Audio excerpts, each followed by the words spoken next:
strategy for the digital world.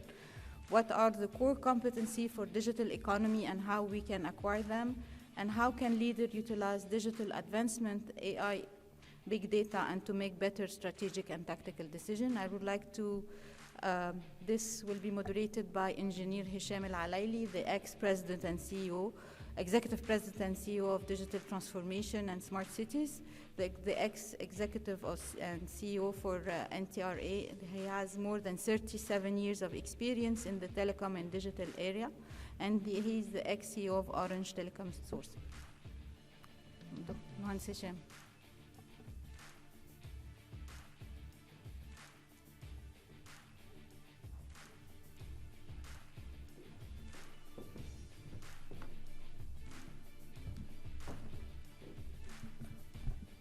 Thank you, Lamia. It is a real pleasure to be with all of you today and with all these distinguished guests. Today, we are going to talk about digital transformation. And we have seen yesterday some lecture on digital transformation. And it was very clear for us that digital transformation concerns everybody, and not only IT specialists. Digital transformation requires a change in the mindset, change in the process, and a change in the business model. This is what we have seen yesterday, and we are going to talk in more detail with our distinguished panelists. So first, let me introduce Dr. Khalid Al-Attar. Please welcome us to the panel. Dr. Khalid just introduced himself and made an excellent presentation. Yes, please. Engineer Badr Borshed. We met Engineer Badr yesterday in the panel as well, and Engineer Badr is the president of PMI in Kingdom of Saudi Arabia, and he made an excellent, maybe we have the bio of each.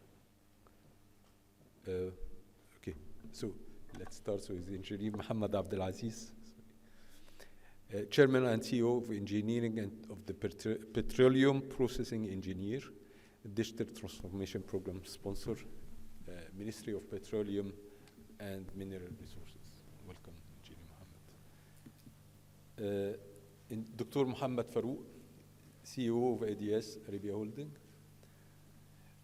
a seasoned industry expert with a distinguished career spanning more than 3 decades. Under his visionary leadership, ADS has grown into a leading oil, gas, drilling, and production services provider in the Middle East and North Africa. Dr. Farouk enabled ADS transformation into regional champion with a stellar health and safety and organization track record. Welcome, Dr. Muhammad. Then I will reintroduce Engineer Badr, sorry about that. President at PMI KSA, like I said, winner of PMO Global Awards, PMO Leader of the Year 2020, Director of Marjan Zalif Program, the biggest offshore program ever constructed in Saudi Aramco.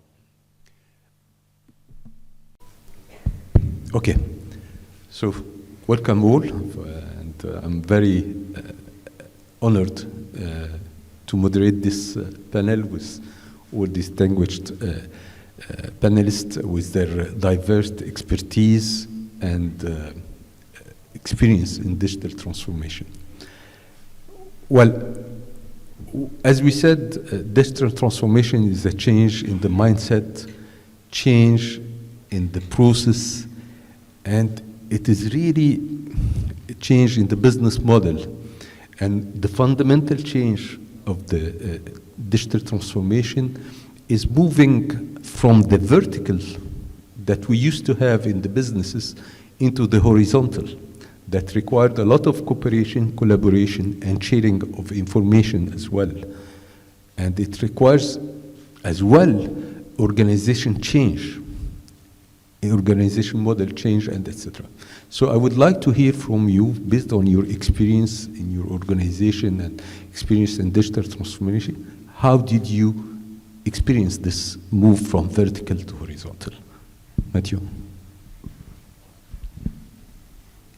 Yes, I think the main thing that I notice is really the people realizing the constant need for change.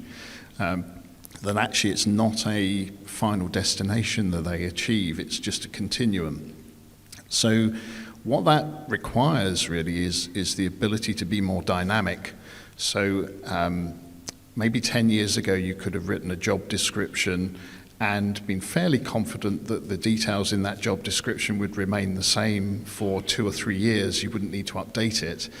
That's just not realistic now. So that's probably the biggest challenge, really. From my focus on the skills and competencies, that's what I'm seeing is people, first of all, realizing that they can't put that off. They need to know where they are. They need to do a skills inventory. And I do still have quite a lot of organizations that say, well, maybe we need to do this technology piece first. We'll put off the people and skills piece till later.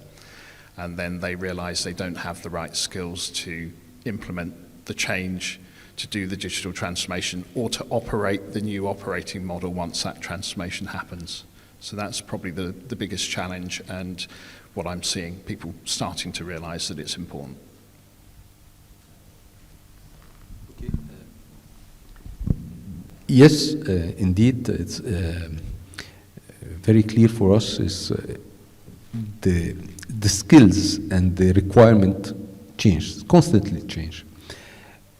And as well, it means that for the organization itself, we cannot rely anymore on the very hierarchical organization. We are more moving toward project organization and metrics organization than a real hierarchical organization. So, Engineer Basma.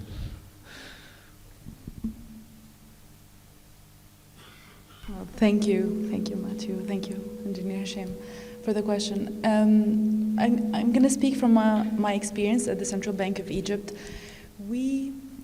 Leadership at the Central Bank of Egypt believes in the power of digital, data science, and advanced analytics in driving economic policy making. Now, back to Engineer Hashim's question on how we do that in a horizontal way rather than a vertical way, we established the Data Science and Advanced Analytics Hub. What the hub does is it acts as a center of excellence that works with all teams across the central bank in quite a horizontal way. One of the key areas we're focused on is making more effective use of our internal data assets. And we do that by working with the granular level of information that is available at the central bank, and we use this level of detail in order to extract insights and generate value for policymakers.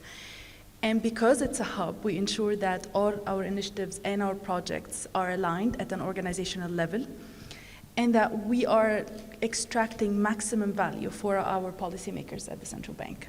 So, yeah. Okay, thank you.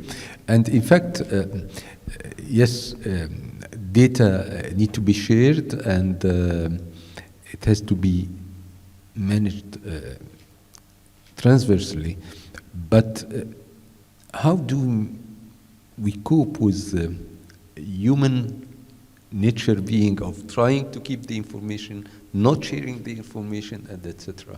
This is a key challenge. شكرا Hisham. Thank you very much. Again, I think the most important part is that things need to be centered around people, rather than it's centered around technology and digitalization. This is very important. So I think getting the right people, actually orienting them about where we are going as a plan and what we want to achieve, empowering them, allowing them to make mistakes and errors and not to just shoot them in the first place, I think is very important. Incentivizing them as part of the team and put the right incentives and show that this really will lead to better environment, will facilitate their life, will make the company or the organization a better organization. And if we don't go into this journey, we will be too late, which I think will let them be out of the development and out of the right place at the right time. So I think that's very important. And another important part about people is really bring the right talents again into the organization and make them drive. And I think that's important because for sure the new generation, the people who has been learning since long time, the technology, the language and so on, will be more easy to drive and more easy to make the changes. So that's very important. Thank you. Indeed, it is very important. You made a very important point that digital transformation, it is really people-centric and not data-centric or IT-centric. It's really about people, about the process and how to facilitate life for them. Thank you. Dr. Mohammed. طبعا بعد مساء الخير أو صباح الخير احنا لسه بدري. Digital transformation is a good word, but for oil and gas we have a digitization from long time, from decades. All the oil and gas sector is working with digital communication. But to get this right, you have to differentiate between digitization and digital transformation. Digital transformation is to get the people, as just mentioned, to know where you are going, from getting a signal from a plant to get it to the DCS system, which is common for our oil and gas industry, to put all this in one platform. And you get the advantage of the horizontal communication. Getting this, you can get a feedback from a plant in which you have a problem in one of the equipment, and you can avoid this by getting this to another plant and you do the preventive maintenance ahead of time. This is the type of data. If we go to the digital transformation, the people will see the advantage of the digital transformation. Because without getting the people buying this, you will have a good ideas, good subjects, but we never go it from, we walk the talk. In the oil and gas sector, we always walk the talk. When we say something, we put it from top to down, and we get all the sector companies. There is a team for digital transformation within all the companies within the oil and gas sector. This team is responsible for, number one, to get the data from the companies. Number two, to spread the message. What we are doing, so the people who are responsible for doing this are convinced of the target which we want to go as companies and as our ultimate customers. Okay. Thank you. Indeed, there is a big difference between digitalization and digitization, and or digitalization and system automation, and this is the main trap, I would say, for digital transformation. Sometimes people try to short it and resume it into only system automation. Thank you, Dr. Engineer Badr. Well, first of all, thank you for having me here. And this distinguished panel.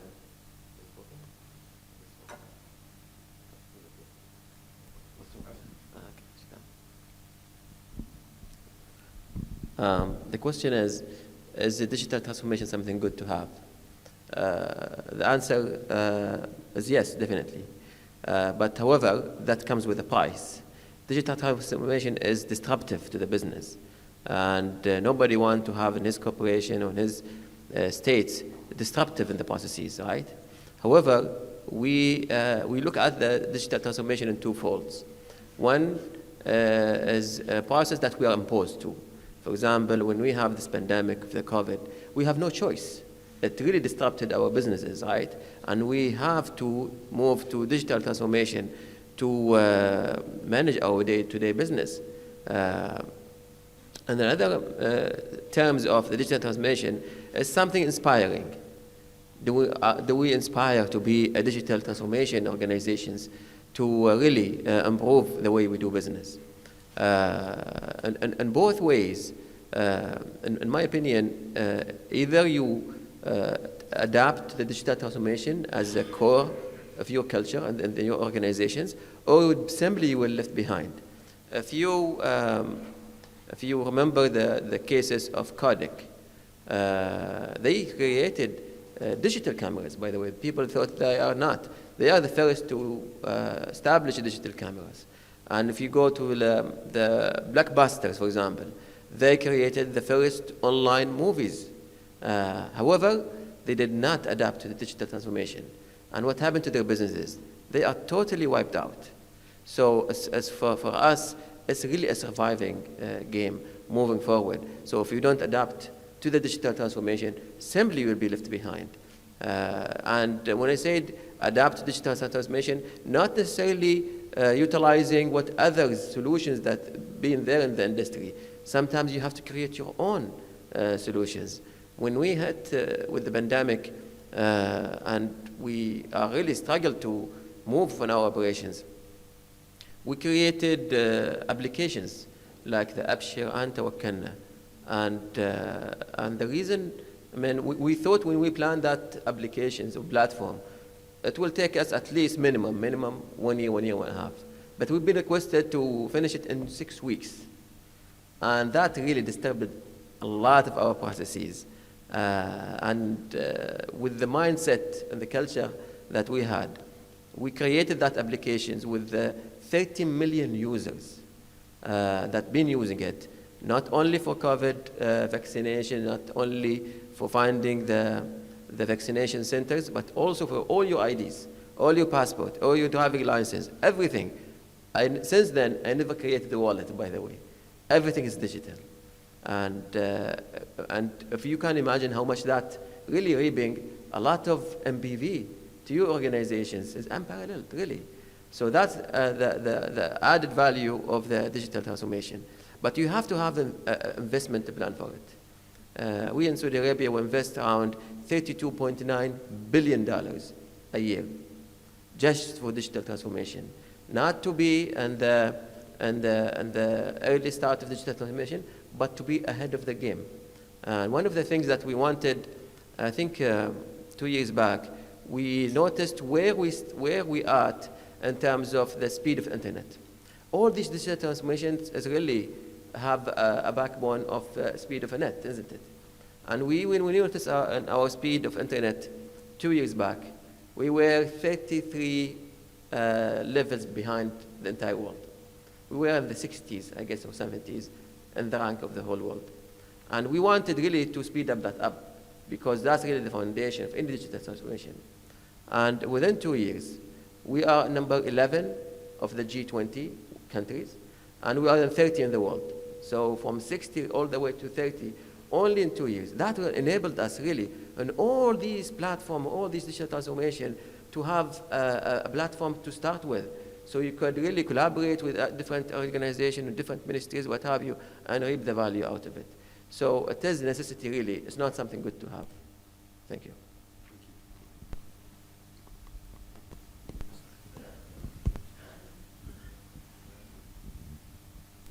I was cut. No, thank you, Gilbert. Indeed, it is not a digital strategy, it's a strategy for a digital world. And this is what we have also seen yesterday. Dr. Khalid, Dr. Ahmed Darwish was exactly sitting on the same chair yesterday. And when I asked him about what are the main purpose or the main benefit of the digital transformation, he gave a very excellent answer, and you almost said the same. He said, to me, it is when I need data, I don't need to re-enter it in many tools or in many applications. Once it is in one place, I don't need to redo it or re-enter or to resubmit it in other place. And I think this is what you also said. I would like to hear from you as well, from what is your point of view from the process itself, how you are going to review the process itself to integrate with this data transformation, digital transformation. Okay, thank you, Engineer Hisham. Let me take you one step back. I think very few people ask themselves, why do we do digital transformation? Why is that? Right? What are the problems that we are trying to address? So basically, the main problem of our life before digital is the connection, is the time difference, is the place difference, is the geography, is the data around ourselves. So the concept of a connected world was put for mainly efficiencies, for mainly speed, for mainly agility in every action we do, in order to really overcome the hurdles of the place and the hurdle of time difference and the hurdle of actually physical. And I think all the world is moving towards that. And if you look at Bitcoin and so on and so forth, if you look at the smart contract, all right, the centralization of authority, the dealing with each other and so on, they would like to make it a free flow as much as we can in order for us to make use of the time and not to be constrained by the place. So coming back to your important point, the idea is how to have the citizen being served, right, in the time and the place point of view, right? So in order for the citizen to actually, I remember Dr. Darwish, and he is a dear friend and a dear actually inspiration for all of us. When he said, I don't want the citizen to be the postman for the government. The government should work for the citizen, not the other way around. All right, and the main idea of the citizen, the government working for the citizen, not to give them millions of trips and thousands of trips in order to do things that among the government agencies we can do it for the citizen. And this is one of the cultural changes, and this is, if I recall what you said at the beginning, moving from vertical to horizontal. That's a horizontal move, because basically we built our organizations from which is Weberian organizations in one sense or another, all specialized, all speaking the same language, but they don't speak to their neighbors. And we created lots of conflicts among the boundaries between organizations. So going horizontal means that we are all collaborating for a purpose. And this purpose is, according to the social science and according to political science, should be to put the citizen at the center and the heart. All right. So basically, it's ridiculous that I allow the citizen to move from one place to another, and I have so many services to get a paper from this organization to give it to another organization. Why? So with today's social media, with today's the ability to articulate the needs of the citizen, with the ability of the citizen being collaborating together in order to put their demands and their needs in a very, I would say, articulated way, all right, governments should respond, and that's our response to this issue. Thanks. Okay, thank you, Dr. Khalid. Indeed, gaining productivity, gaining a lot of advantage, cost saving, revenue generating. We have seen yesterday it starts with some cost saving, then it generates other revenue stream and etc. for digital transformation.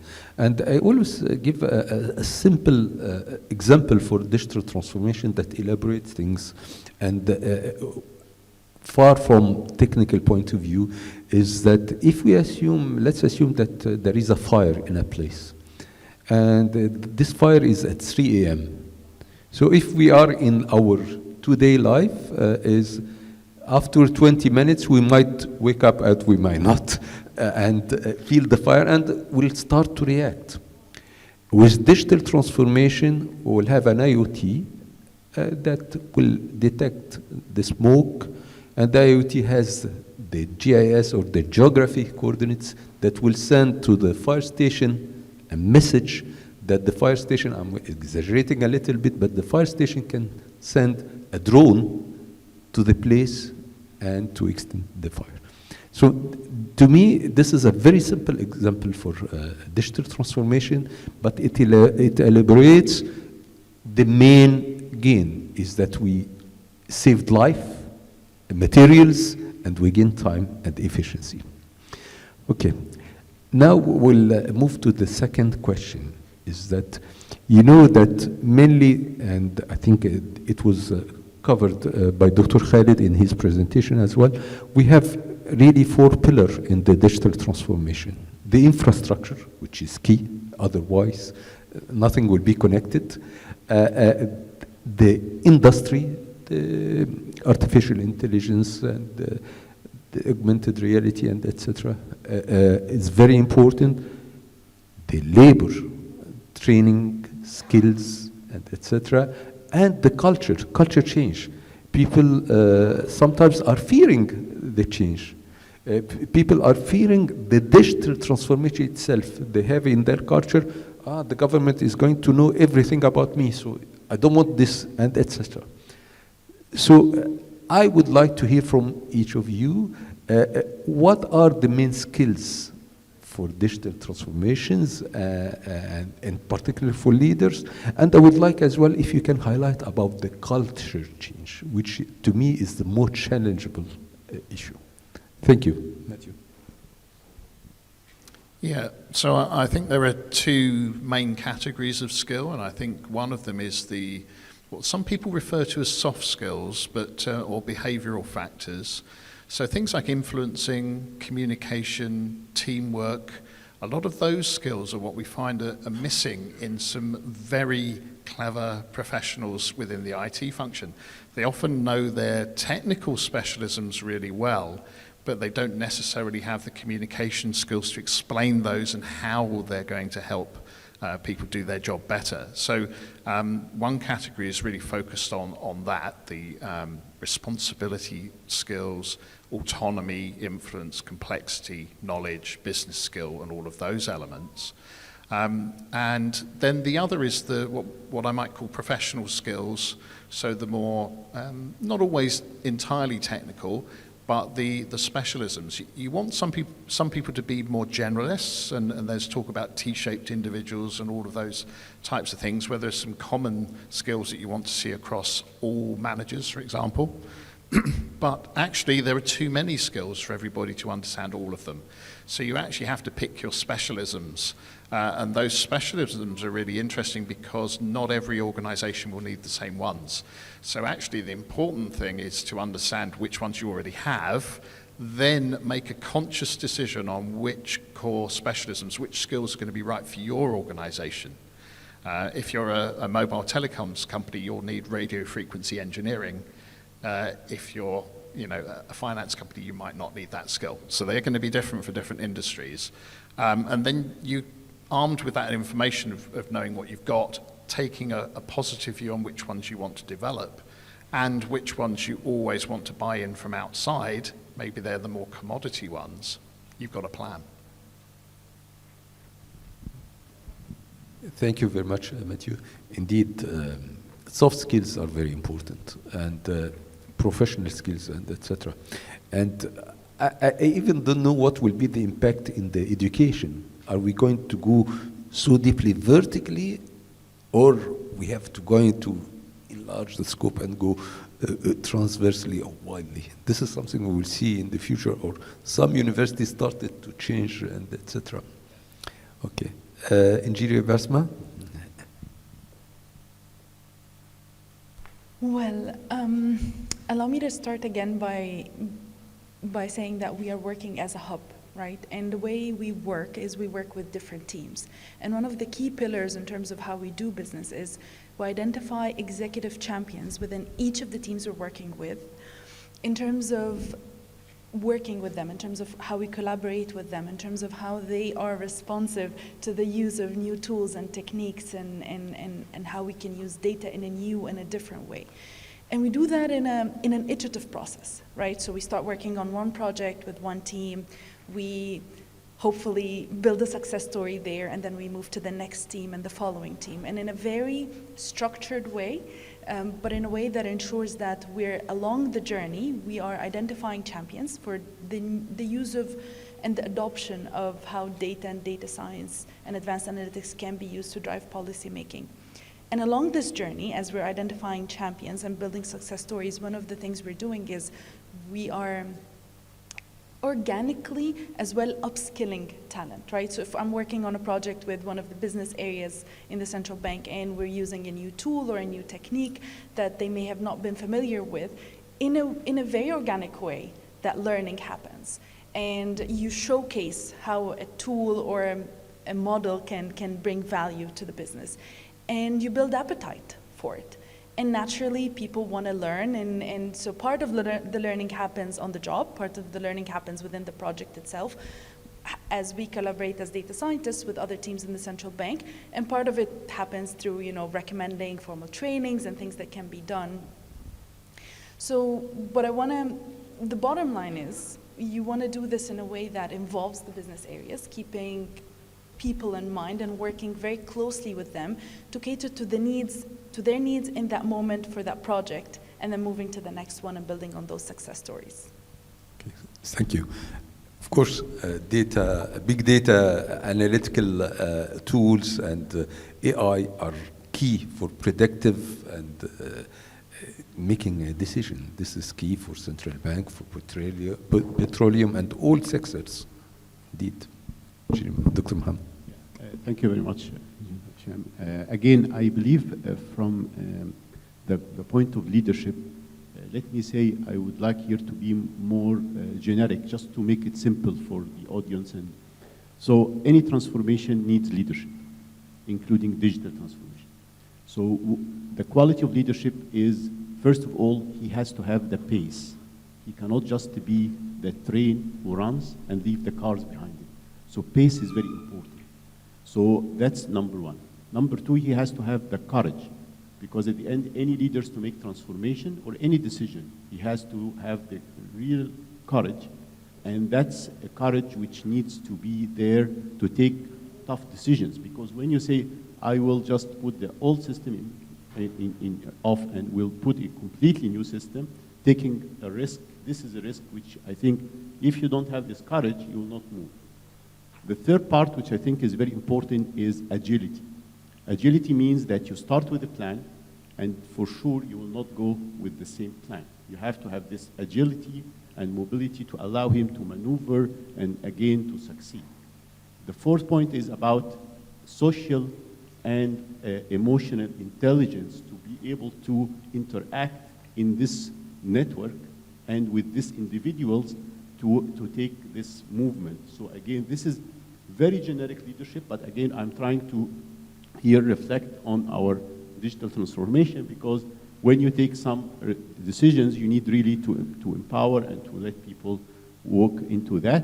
And more important is to have this kind of innovation and vision, because without this innovation mindset and ability to have this vision of new platforms, new systems in place, as Engineer Hisham says, you will never be able there. So I think at the end of the day, the quality of leadership in generic way actually need to be applied on the ground in this digital transformation. Thank you for this very clear answer, and indeed, these are the skills that we need for the leaders and all other people working in digital transformation. And I might add, the disruptive change is important. People should not fear from disruptive change, because it is important. Sometimes it has a positive result, and because it has a shocking wave. The other point is the flexibility. It is dynamic, as we have seen, so it is not only one plan and we have to stick on it. We have to maneuver across the journey, because we should be flexible and dynamic. Thank you very much. Dr. Mohammed. First of all, it's the knowledge, from my point of view. You have to spread the knowledge to make sure that but whosoever will be participating in this can see what is the advantage which you will gain.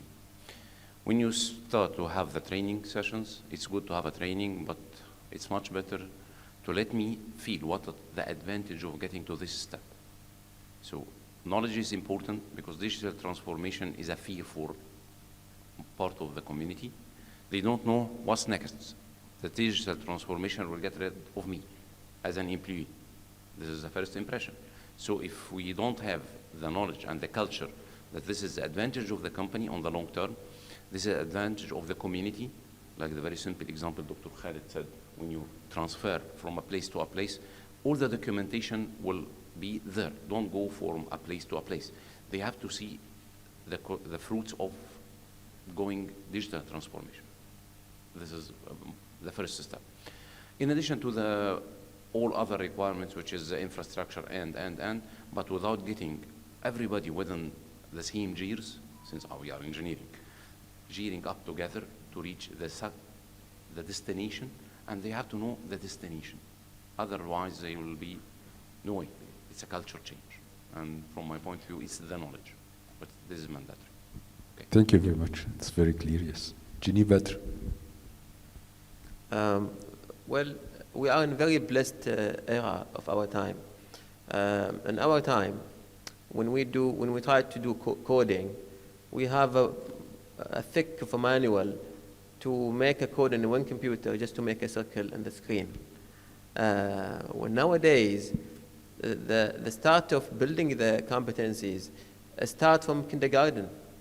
If you look to your kids, they could play with the iPads and make some type of coding just from the touch of screens.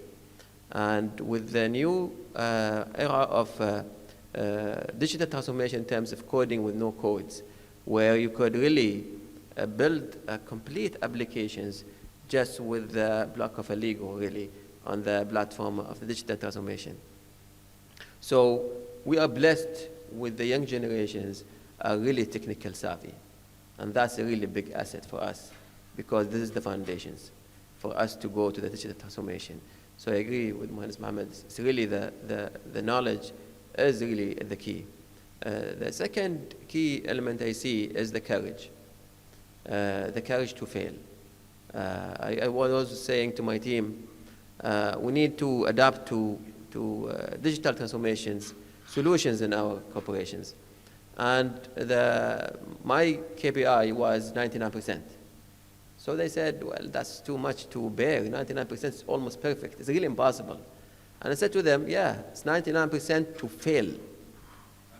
So you go, try digital solutions, technologies, and go and fail. But you have to try and fail.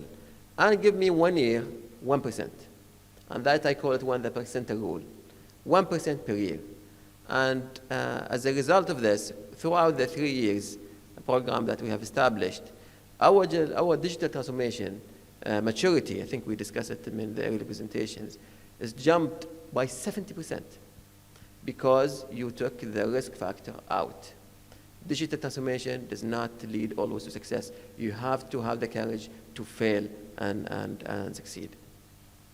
One of the core, also the third element that you need to build capability with is really the cybersecurity. It's very essential for nations and corporations. We always talk and praise the digital transformation, but trust me, there is a lot of institutions or countries really aim or goal against the digital transformation in our nations. So you have to have the sense of the cybersecurity for you to defend your organization and defend your country. Saying all these competencies, you have to have an incubators organizations.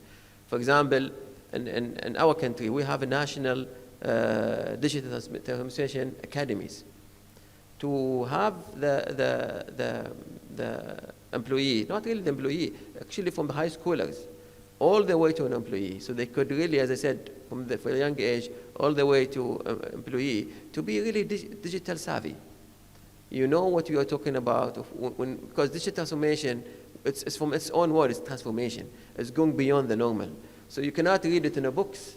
You have to have the right competencies to create your own transformation, not rely on others. So you have to have an incubator of institutions, really, in all of our organizations, to gear up those applicants for when they graduate, they're really up to speed with the digital transformation. Thank you. Indeed, we should not fear failure, and we should accept failure. And we should accept as well that take risk and going out of the box for solution.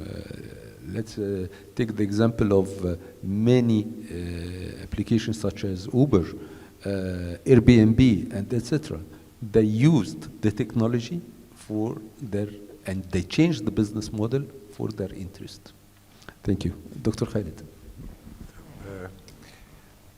I'll try to answer your important question about the skills. And let me tell you what is the theme of this era. It's collaborate, it's communicate, it's experiment or experimentation, right? And it's all about data, right? So from the technology point of view, data is the most important element. And also it's the most dangerous element. And we did not take into consideration, we should take into consideration the issues of data. The most important issue is the inference, is the ability to come up with a thesis and theory and start working with. All right. So we are very, I would say, negligent when it comes to inference. We see two pieces of information and we believe that we understand the topic. Allow yourself, and that's the real cultural change, allow yourself for different interpretation, for different possibilities, for actually understanding that you lack piece of information. So that's from a data and the technology, because I think the next wave of digital transformation will be about the data manipulation and value extraction of data. I endorse what my colleague Badr said, fail fast. The design thinking concept is fail fast. Do the experimentation, don't be afraid. So the courage is very most important. However, we actually we should be very careful in our communication, because actually you got lots of signals and you got lots of distraction. So if we are not precise in the way we communicate, in the way we discuss, in the way we really explain, we will get lost. So I repeat it again, it's collaborate, because today's issue of lots of specialization and lots of knowledge, and we have, so we have to collaborate, because you cannot comprehend all this.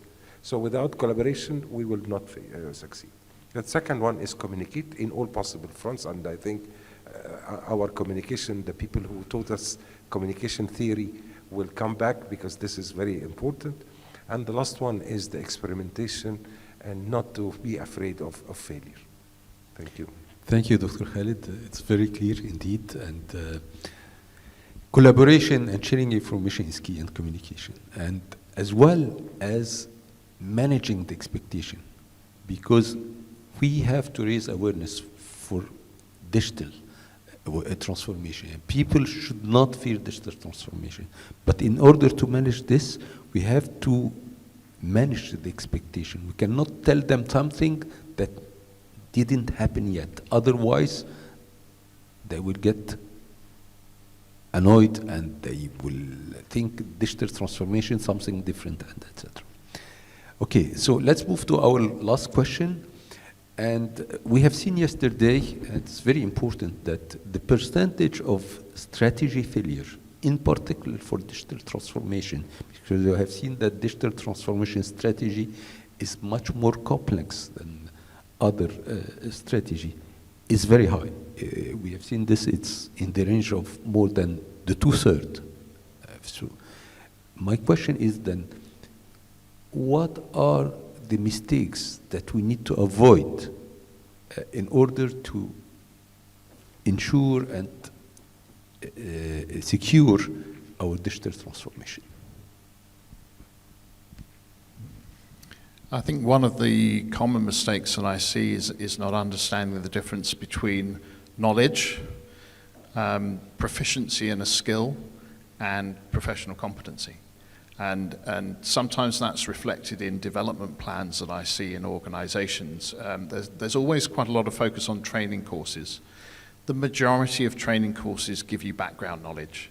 If you complete the training course, you understand and you can explain in theory how something is done. But that's only, if you're familiar with the 70-20-10 principle, that's only 10% of someone's development typically. You've then got to give them the opportunity to put that knowledge into practice in a working environment and to make the mistakes as well that others talked about here, because making mistakes and learning from them is part of that development, part of becoming proficient in a skill. When I was learning to fly many years ago, I didn't just do the theory ground schools. I had to sit in a plane with the controls and fly the plane, but I had the safety of an instructor sitting next to me who, if I was doing something dangerous, could say to me, I have control, and they would take over. So we need to maybe apply that in our development as well, give people the chance to fail, but do it in a controlled way, appropriate to the risk. Because some tasks, it doesn't matter if they get it wrong, others are much more critical, so you might actually want them to shadow somebody as part of that development phase, or you might want them to do it but with supervision, mentoring, coaching, whatever it might be.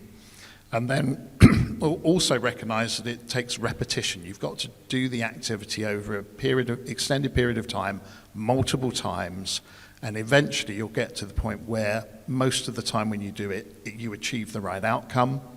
And then you're on your way to fully developing that professional competency. And then, more importantly, you've got to maintain that.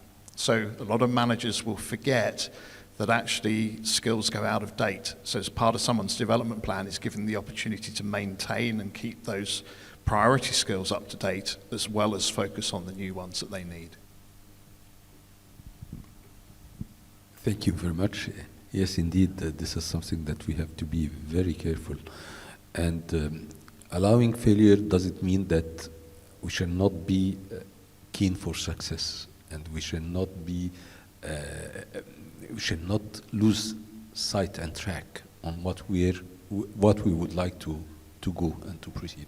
But we have to accept failure.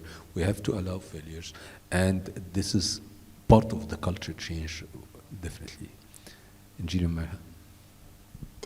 Well, one of the common mistakes is not being clear on what's the business value or what's the value for the organization. Why are we doing this? If we're doing digital transformation for just the sake of digital transformation, if we're not clear about why we're doing it, I think this would ultimately lead to failure. If we're just introducing how we can make more effective use of our data assets for the sake of making use of them, then this is not very convincing to bring other teams on board and to make this work. What is essential is to be very clear on the goals and the objective and the value that we're trying to deliver for leadership, for the organization, for our stakeholders. Once we have that clear, then you can bring different teams on board, different people on board, and you can work towards achieving that goal with whatever tools you need. So if we need to do this transformation to arrive at that value, then you can have the buy-in that you need. If we need to introduce the use of more effective use of data in order to drive decision making, then you're going to have the buy-in necessary. So just being very clear on what's the value for the organization, what's the value for the business, what's the value for this business unit would be essential. And so avoiding that mistake of not being clear on what the business value is would be one of the most, was one of the mistakes to avoid, definitely. Definitely, clear vision is very important, and on the same time, as we have seen yesterday, it's key not only to have a clear vision, but to communicate it and focus on the purpose. What are the benefits? Why are we doing this? What are we going to gain? Thank you. Dr. Moore. Thank you again, and I just want to reiterate, because sometimes people focus on the technology. I want to use this application, I want to use this system, and forget that there is a business plan or there is a business value we want to achieve, which I think is a problem. With the same, also, one of the mistakes, people takes things and just try to apply it one-on-one, forgetting that what is applicable for this company or for this organization may not be applicable, or for this team may not be applicable. So I think this is another mistake, that people take some solutions which is just ready-made and try to apply, which I think is, again, is a big mistake.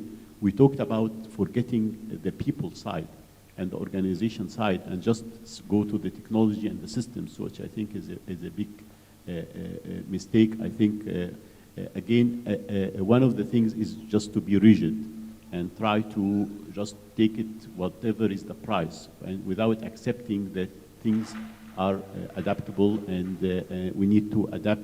So I think those are common mistakes which I think is very important to avoid, and to make sure that we anticipate this. And the most important is not considering the culture change, which I think is, we talked about it. So all of those aspects are key failure aspects which somehow we need to anticipate at the beginning and put some remedy to make sure that it is not going to fail, as long as we accept failure, as we said, but our objective is to succeed, not to fail. Thank you. Thank you very much. Yes, indeed. Digital transformation is not technology driven. And again, this is what the first sentence I said, and again I repeat, it is not only for IT specialists, it's for everybody. And digital transformation, what we really need to make people believe, it is using the technology, using the available technology to achieve their goal, and not to be just technology driven. Thank you. Dr. Mohammed. Okay, for our oil and gas sector, we define something which is, I see it's one of the failure reasons in part of applications, which is when you focus on an area without synchronizing the other G's together. Because of this, the digital transformation program is part of the modernization program, which is sponsored by His Excellency the Minister. And we put this as part of the G's. One of the G's is the digital transformation. But in parallel, we have a modernization program which focuses on people and their training to unlock the potential in the middle management. This is another part of this, to get the right people to sponsor what we are planning and what we are doing. In parallel with the open communication, in which we have follow-up meetings from all the senior and the top management level to the employees within all the companies, in which you get the buy-in. They already convinced with what we are doing. So one of the failures which we, inshallah, we avoided is the gear up of the all required pillars to work together. It's a mistake. When you go very fast with one of the items and the others is not ready to accept this change, it will never fly. For me, because I'm a projects guy, the secret of anything is the open communication. The team spirit can do and will do attitude, because this will energize the people to work with you. Finally, and that's what already mentioned yesterday in the strategy implementation, you have to celebrate your success. When you reach a milestone, you have to get the blessings of the key stakeholders to say, okay, we already achieved this milestone, and we achieve it with this lessons learned to avoid failures, which is mentioned by Badr, to avoid failures which happen in this stage, in the coming stage. Okay, thank you. Yes, indeed, collaboration is key, sharing the information is key, and thinking transversely is key. It's not only thinking about my own areas. And this is, again, yes, synchronization and collaboration is key.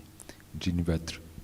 Well, first of all, let's talk about what kind of data we are getting out of this digital transformation. I'll go back to my own company in Saudi Aramco. We are processing literally thousands of terabytes every day. There is a lot of data being processed every single day. And we've been overwhelmed with the data. So we created digital transformation centers, really, with the supercomputers next to NASA, really, in the speed, just to process those data. So at first, we were having the synchronization of our operation from every drop on the reservoir, thousands of kilometers in the deep underground, all the way to the facilities, all the way to the terminals, all the way to where shipping destination is. So in that journey, if there is any disturbance in any compressor, for example, or pumps, we receive that predictively. So before it fails, we know that it's about to fail, so you go and fix it, right? And also we're establishing a new center, and we call that for IR center. We have another center, we developed it for project management. And it have a similar algorithm, but for project management, where we read some certain values in project execution, and we could have predictive model when or if there is an issue of that project that might fail, and cost, schedule, quality, what have you. So our leaders and our CEOs really well informed with the data. So this is not the issue. The issue is the overwhelmed with data. So really, and if you are really submitting to be a victim of data, you cannot make the right decision. And you have to trust the digital transformation tools. And for that, we have established AI mechanism to read these data, analyzing these data, and could make a decision for you. So you need to have a trust in the system somehow to make the day-to-day operations decisions, and you leave the leaders and management and executives to make the big shot, to make the strategic decisions based on the data that you received. But if you overwhelm your management with the trillions of terabytes that you're going to come and process every month, every day, then you're not going to focus on what's the right thing to do in your operation, and your business will fail. That's my thought. Thank you. Gilbert, you pointed out a very important point. In particular, in Egypt, we have a famous sentence: when you go to a bank or any public area, system is down.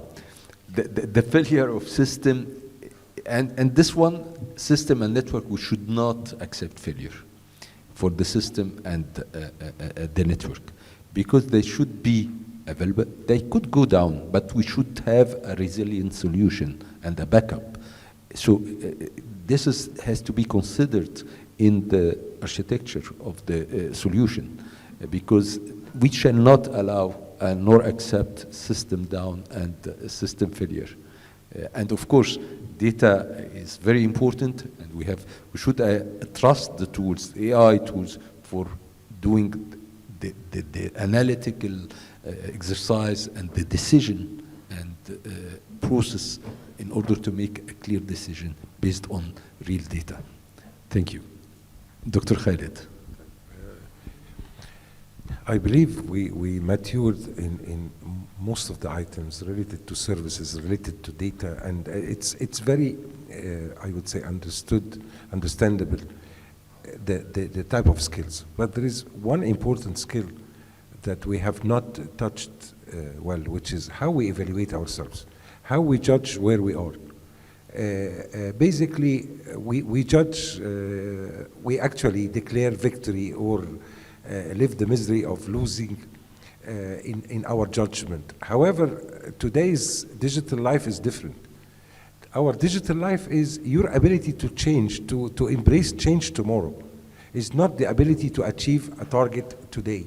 So our measurement systems and our performance management systems have not changed as we wish to be. So we really, even our self-assessment and our self-judgment for what we do right and what we do wrong, I believe this has not taken part of our way of thinking in our organizations and our individual life. Thank you. Okay, thank you. So I think we tried to cover all aspects about digital transformation, and I am very pleased with all your input, valued input, and I think now we can open the stage for any question you might have.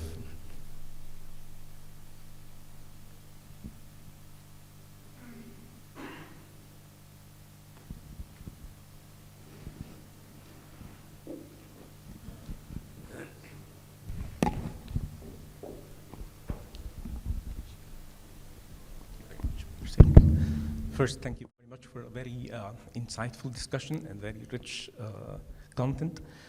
I have a view in relation to the second question, and that's how to address the competencies thing. If we look at the traditional competency-based kind of development, basically one of the frameworks is around separate sets of competencies. So there is the organizational, which is twofold. One is related to industry, for example, if you're in the banking sector, so there is this kind of competencies around it, and then there is the particular organization. So for example, the Central Bank of Egypt, there are certain competencies I would expect them to be innovative, kind of citizen-centric or whatever we have, integrity, etc. I'm just making up things which may or may not be the case. Same for NP. You have something that has to do with the oil and gas, and then there certainly have to be certain characteristics. What does it take to be an MP person or an MP employee? And then we have the soft skills or the behavioral skills. Then the departmental, whether I'm in finance or procurement or what have you, and then the job role, what I'm actually doing and the related certifications, etc. And then comes the last piece, which is either technology or in certain situations would be specialized topics rather than technology, because, for example, for accountants, it doesn't have to be really technology per se. Technology is like a facilitator or enabler, but he doesn't have or she doesn't have to deep dive into technology. What I'm seeing is, or what I'm proposing, and this is just kind of my 2 cents worth and to be taken by the super brains over here to vet it and to see what can be or cannot be made out of that. So I see that each of those competencies could incorporate the digital aspect. So it's not just adding digital as another layer or like a sixth dimension. No, I would say that in the organizational aspect, I would expect to have like the W3 or the intranet of the organization being used heavily, as Engineer Khaled has been talking about, the communicate, collaborate, and experiment. So they communicate what the vision is at this point in time, what the successes are, what the top priorities are, what the top pains are, what the top kind of battles that we have. I mean, in a positive way that we have to do and kind of win in. And that applies to the whole lot, to the rest of the dimensions. Now, I do have specific 5 points that kind of can leverage this. First is the human capital management process around the talent development, starting actually from talent acquisition.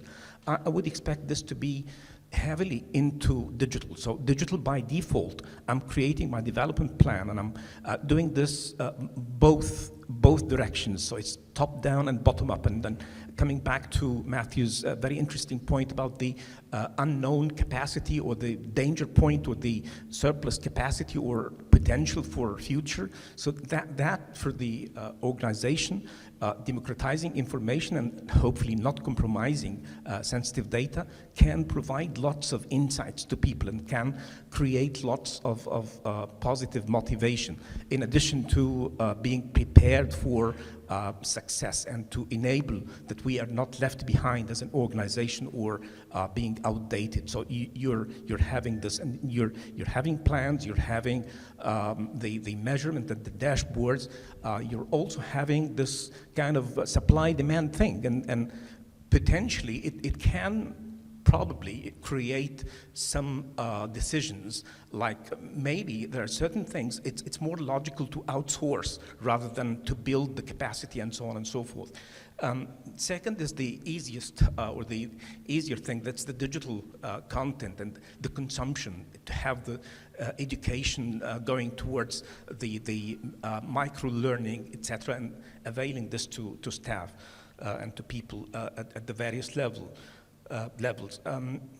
The next point is actually in relation to the collaborate point, and then to allow for the creation of communities of practice. And I remember one of the very interesting ideas that I have heard from Engineer Khaled has been around people to identify by the profession rather than by the organization. Obviously, the organization is important. Nonetheless, if we are talking about government, then with federated government, it's more of a collaborative and more of a whole of the government kind of approach. The fourth point is just a little bit of a qualification for the acceptance of errors and mistakes, because we've seen this in the literature for so long. To be very frank with you, even though I'm known to be kind of very optimistic, I don't think that this is really embraced by many organizations. So it has to be qualified in a safe environment, as Engineer Khaled has been talking about the design thinking. It's fail fast and cheap. So you do it on the prototyping. So you encourage mistakes. You really encourage them on the research kind of thing. And maybe there are people who are into this kind of, if we look at the ambidextrous organization, the exploitation and the exploration, so you have people more into exploration. Those are the lucky folks who are encouraged to do some mistakes, and maybe out of those mistakes come up with something like a product like rubber, for example, or the 3M Post-it, if you get my point. So, but for the mainstream or for the production, we need to still apply the concept of minimized errors and then highest levels of controls in that regard. So you control the process, you do not control people, and that's the distinction I want to make. And then last thing is about the mentorship and coaching, trying to open up that a little bit. So for example, I would love, for example, to avail to people in the Egyptian government to have mentors in other countries, like in Saudi, like in United Arab Emirates, etc. So these are my 2 cents worth, just I'd like to share with you. Thank you. Okay, thank you. These are very important points, I think. I would like just to emphasize on 2 points that you mentioned, then I will leave the panel to comment on the others. Education. Digital and learning, digitizing and digitalization should be embedded in the education. We took some initiative. Personally, took an initiative that we created in partnership with New Gizan University, a digital academy, where we are doing a digital transformation courses on digital transformation of business, because I wanted to make sure it is not related to IT. And the other point is to make courses on fintech, because fintech is about marrying or getting marriage between technology and finance, and to provide financial solutions. So these are, I think even we should go even and anticipate and put this in the school as well. So education and learning should be embedded. The other point, like you said, about the coaching and accepting failure. This is something that in the culture change for our leaders, this is something that we really need to change the culture of our leaders to coach and not to manage. To be a real leader, not a director, to have the emotional intelligence, as we said before. So this is our very important point. So Matthew, you wanted to comment? Yeah, I'll just pick up on a couple of those points. The failure point, absolutely right. That's why I mentioned about the risk element. So it's the risk appetite. For certain activities, you probably want to have 0 real operational failures. So actually the failures might be in a simulated environment. Yeah, there are other ways of doing it. And it really has to be appropriate to your risk appetite for a particular area. A couple of other points. Using a data-driven approach to make those decisions on what are your core competencies within the organization. Because for one organization, you definitely wouldn't want to outsource certain skills. You want to keep them in-house. And maybe even if you don't have them, you want to build them and keep them in because they are critical and a core competency. But those same skills in a different organization might be something that they consider commodity and that they always want to buy from outside and they don't want to be experts in.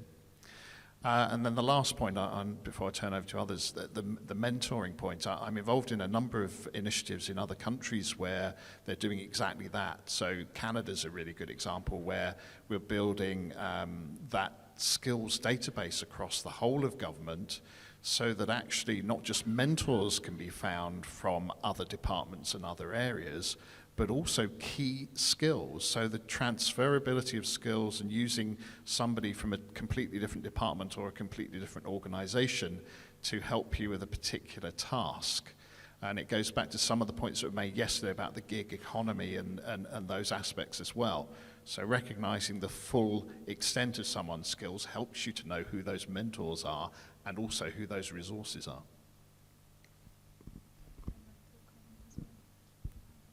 Well, thank you for bringing those excellent points. I'd like to bring a new light to the whole coaching and mentorship point that you mentioned. You were suggesting that we coach and mentor in other countries. That's actually something we're doing at the Central Bank of Egypt.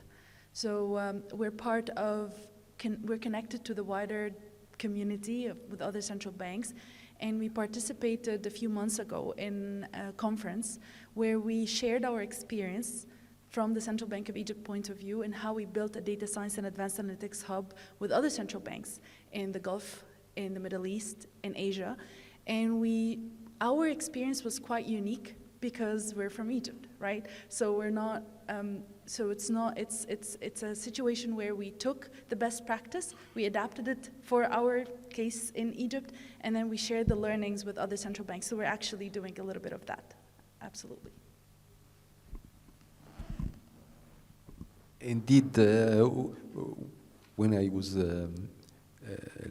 leading the NTRA, we used to do some mirroring program with European countries and Gulf countries and African countries. And it was very rich in all cases. Okay, any other questions? We have one here.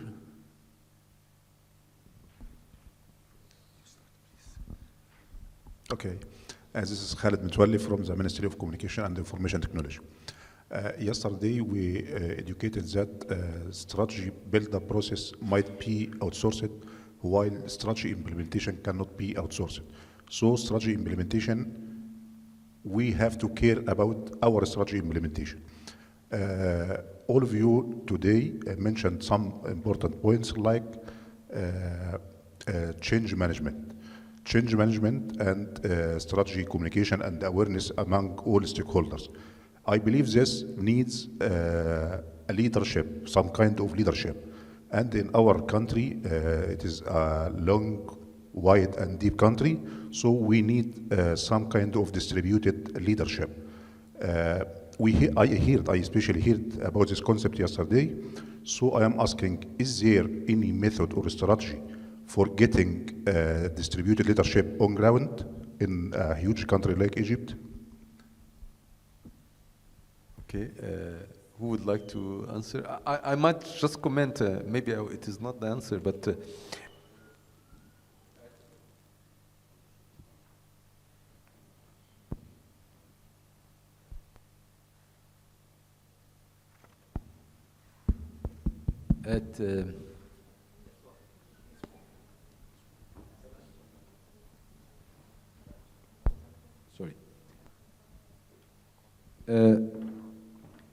at organization level, we said that we should move out of the organizational structure, the hierarchical structure, into more transversal. So this is already a distribution of leadership and responsibility and power. And I fully agree with you, and I think this is one of the main challenges in the digital transformation, and maybe Dr. Khalid could highlight this, is that when you go to every entity in the government or outside the government, people say, This is mine. So why are you intervening? Why? Let me do it. Why are you going to do it? And etc. So indeed, this is something has to change, and we need to put a new model for leadership about distributed and much more modern and less hierarchical. And I think this goes as well with what we are saying, moving from vertical to horizontal.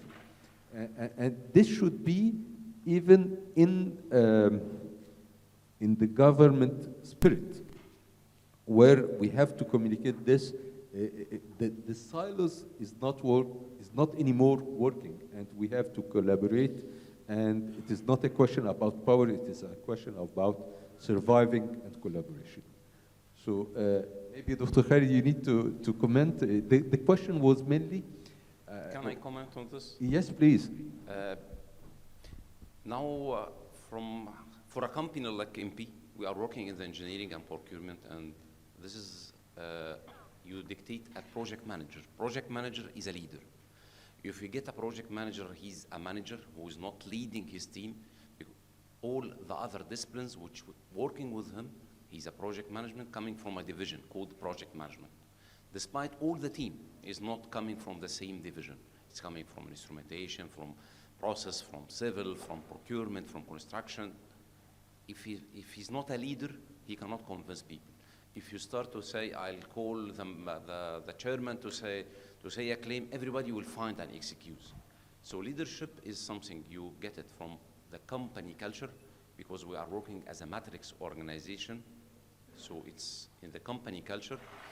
And the leadership, when you give a model for a leadership, it's not by birth only you are a leader. You have to train him. You have to get him the soft skills which enable him to be a real leader, a convincing leader for the team. And this is, from my point of view, the leadership, okay? When the people behind you feel that we are going to get back to our work while we are doing extra mile to achieve our common target. When you are a leader, everybody will feel happy when you celebrate together the team spirit and celebrate your success as a team. So you are a leader, and this is my point of view. Okay, I think Dr. Khalid wanted to comment. I just wanted to add a very small comment. It's very important to have a distributed responsibility, but we shall not forget about accountability. So it has to be very clear. Thank you. I would like to comment on the concept of what we call it the leadership styles. What are the leadership styles of today? All right. We hear now about the servant leader, right? The mentor leader. All right. The charismatic leader is a pattern that should disappear. All right. We are hearing now about the leaderful organizations, organizations that everybody is a leader. All right. Slogans into the companies that we create leaders. So the leader is a style, is a way of thinking. All right, is not about actually being on top. This is actually not the leadership of today. The leadership that will embrace and will endorse the teamwork, will endorse the team activities. So that's the leadership of today. One of the issues of digital transformation that we change the discretion of every individual, one way or another. All right. So the ability of the leader to allow his people, to allow the people he leads or she leads, in order to accept that this discretion is not given, is not something by title, is not something by position, that's the change that everybody should embrace. Okay, thank you. Any other question? We have another one. Right. Good morning, everyone. My name is Ahmed Abu Abaya. I represent ITI, Ministry of Telecommunication. My question actually goes about digital transformation. Does the Egyptian government actually expect a certain amount or ratio of people to utilize this kind of services online? And if so, like, whom are they targeting? Are they targeting, like, for instance, people like my mom, for instance, are eligible to use these services, or they are targeting like a different percentage of the community. And besides also knowing the culture in Egypt, how secure will actually the user and how comfortable people are while, in a way, using this kind of services online, especially like, you know, some people might not be very comfortable, you know, entering their data online so that it will be exposed to the government as well, like not to anybody else. I think, Dr. Khalid, it is yours. I believe so. The idea, our main measurement is the digital conversion, is not the number of subscribers. It's so basically for all the organizations that we put their services online, we are continuously measuring how much is done into the offices and how much is done through the digital channels. All right, so that's our target. We have around 16 portfolio of services now. We have services that reached 70%, and we have services that barely can make it to 1%. So we are working, and that's how we drive digital transformation, and how to drive the people to use the digital channels. And for digital channels is not just the web, but we have also Egypt Post is providing the digital channels. Exceed is providing the same digital channel. So the idea of the digital conversion is the most important measurement for us to see how we can move forward. From a data security point of view, and from an application security and so on, we have a group of experts, Egyptian experts, working on the different, I would say, elements on what data to be exposed, for what sense, for what need, and how can we protect the privacy of the citizen, how we can protect the security of the systems. We are receiving millions of attacks every month, all right? Number that I don't want to scare you with. However, we have, I think Egypt is very advanced into cybersecurity. I think we are in the first 20 countries. So far, mashallah, we protected this. Your payment platform is PCI compliant, all right? So nobody would misuse that. Your data is protected, and it's an application to application. No employee is seeing the data that is moving into the wires. Thank you. Okay, thank you. Any other last question, maybe? Last question. Okay.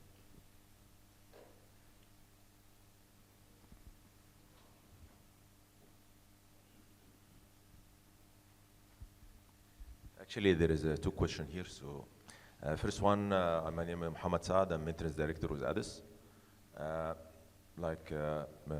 Mentioned that oil and gas or energy sector is using already digital systems before, and one of the challenges in the forward to go to digital transformation is to how to merge or have these systems communicating together. Some of the system, it's hard and difficult to communicate to different systems.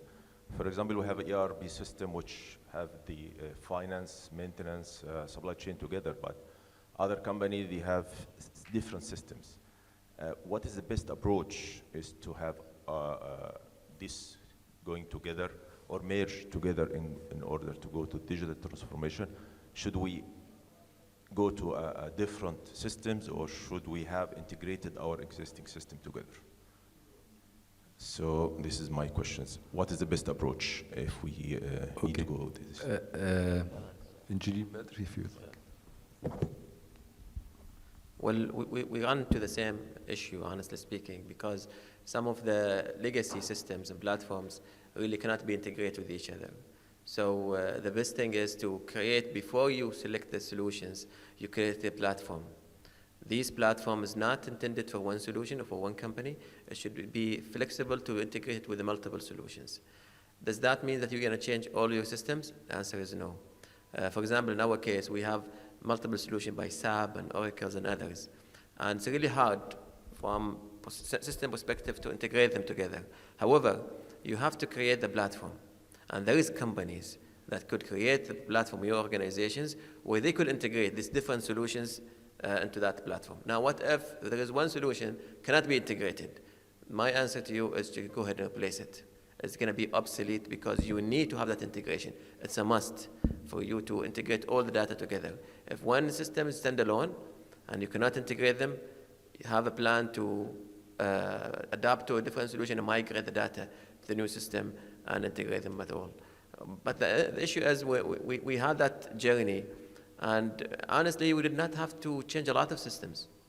Luckily for us, with the digital transformation that we created, that platform could integrate most of the solution that we had.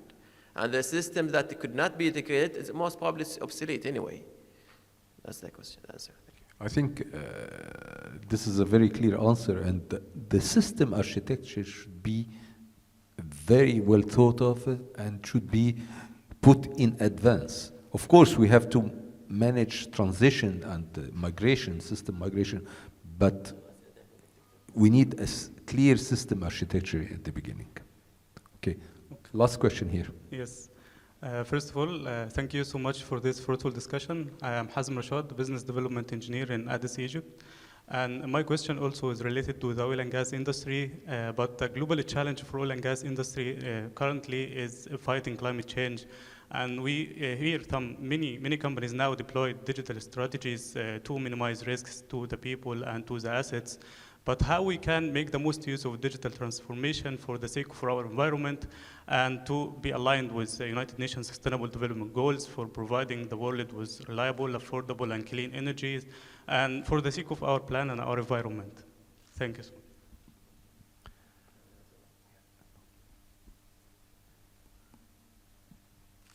A good question. Actually, the environment is one of our key core values we have in the company. Digital transformation also helped us on the environment, believe it or not. We have multiple operations in the entire kingdom and outside the kingdom of Saudi Arabia when we disseminate the CO2 emissions and others.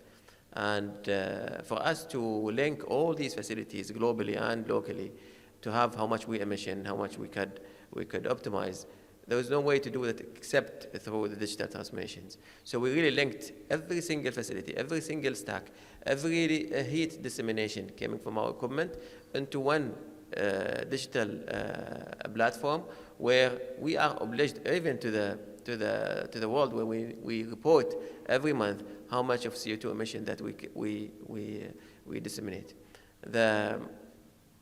The good news about this, once we knew the data, because honestly speaking, it was fragmented to each facility standalone, but once we gathered all the data, we realized, we could really optimize the emission of our facilities, number of shutdowns, the duration of the shutdowns, the maintenance durations, all of that with the sense of optimizing or safeguarding the environment. That's from disseminating to the air.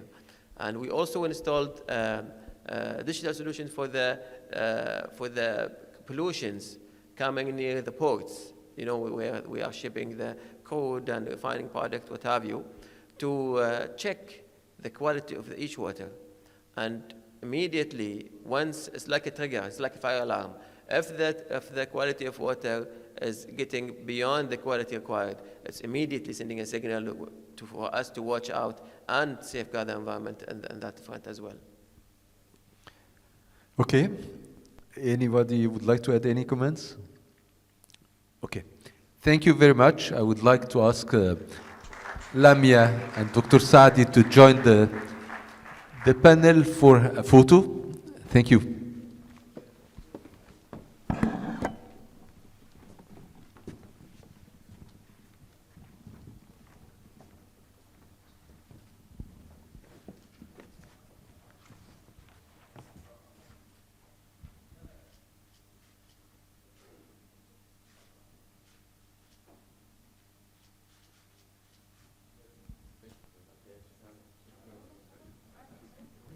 Let me use this opportunity to thank Ministry of Telecommunication, MCIT.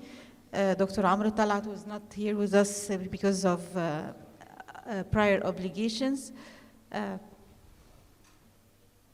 MCIT, Dr. Amr Talat.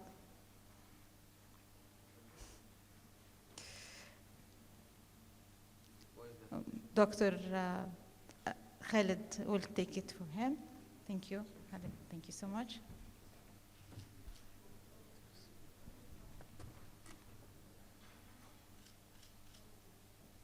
Then Dr. Khaled Al-Attar, the Deputy Minister for MCIT.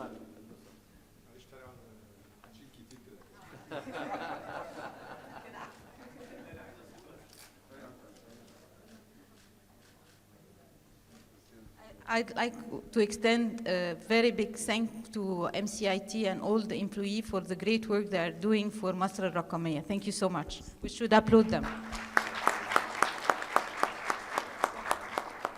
Then I would like to thank the Dr. Mohammed Abdelaziz, representing the great work the Ministry of Petroleum is doing for us in terms of energy, and thank you so much. I would like to thank Engineer Basma from the Central Bank. And thank you also for the Central Bank for regulating our finance sector. Thank you so much.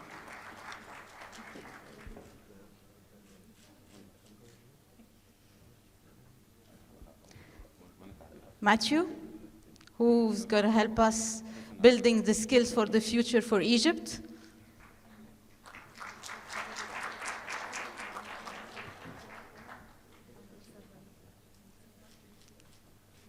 Thank you so much. I would like to thank Mohandes Hisham Al-Alayli for being such a great moderator.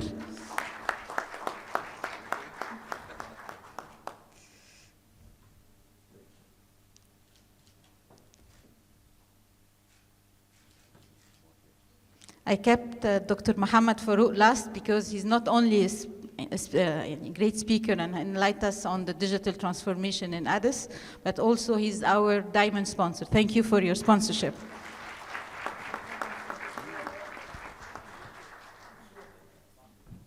Now I would like to thank Raya IT with Engineer Hisham Abdul Rasul, that is our golden sponsor. Thank you.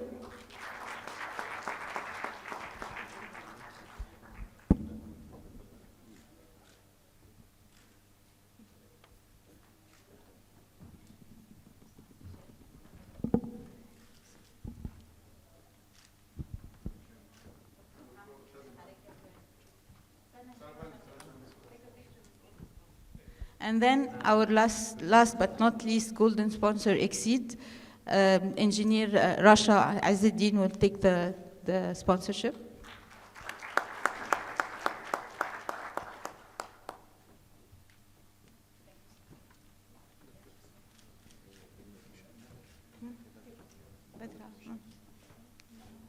Thank you so much.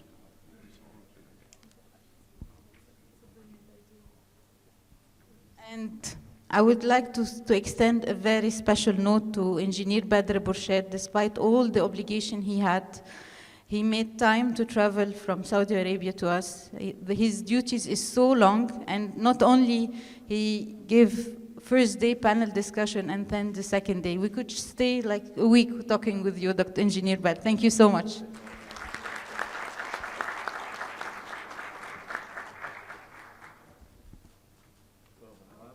This is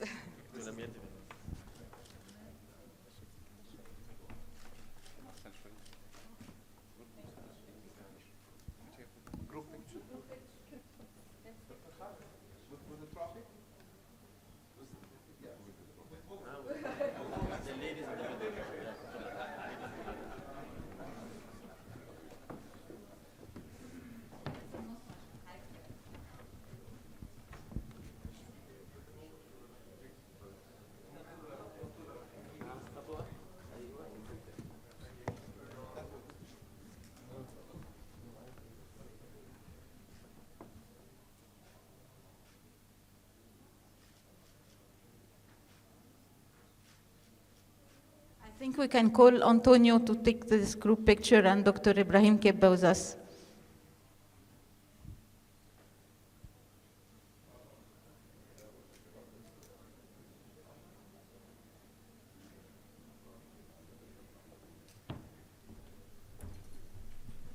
We have on one stage such professional expertise, and I would say it's the thought leaders of digital transformation and strategy implementation.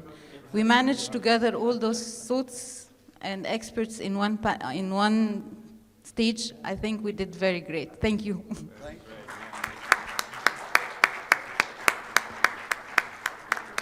Now there is just a short break because we are going out of time. And then we'll reconvene for another very interesting session. Saadi Abra, my partner and CEO.